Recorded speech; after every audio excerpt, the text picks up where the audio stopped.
Mr. Speaker, I'd like to thank the gentleman from Alabama, Mr. Byrne, for the time. I rise today with mixed feelings on this important legislation, the FY 2016 National Defense Authorization Act. I appreciate the leadership of Chairman Thornberry for bringing a transformative bill to the floor that will strengthen our armed services and provide stability to the brave men and women of our military.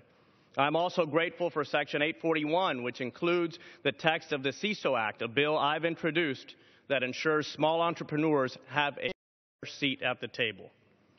But on the other side of this dichotomy is what I fear to be a truly unfortunate path for this body to take.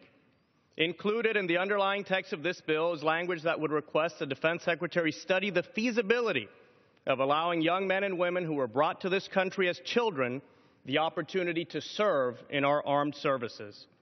I am very supportive of this sentiment, Mr. Speaker, and let's keep in mind this is a non-binding sense of the House. However, there are members of this body who are threatening to vote against final passage of the NDAA if this sense of Congress isn't stricken from the bill. Mr. Speaker, I have an additional minute.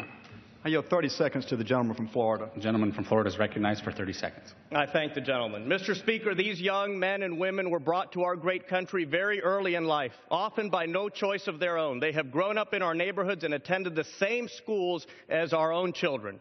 For most of these young people, the United States is the only country they have ever called home. Allowing the Secretary of Defense to consider their service in our military should be something our country is proud to support, not something that will kill this bill. So with that, Mr. Speaker, I rise in opposition to the Brooks Amendment and look forward to working with my colleagues to pass this bill that will benefit all those who serve. I yield back. The gentleman's time has expired.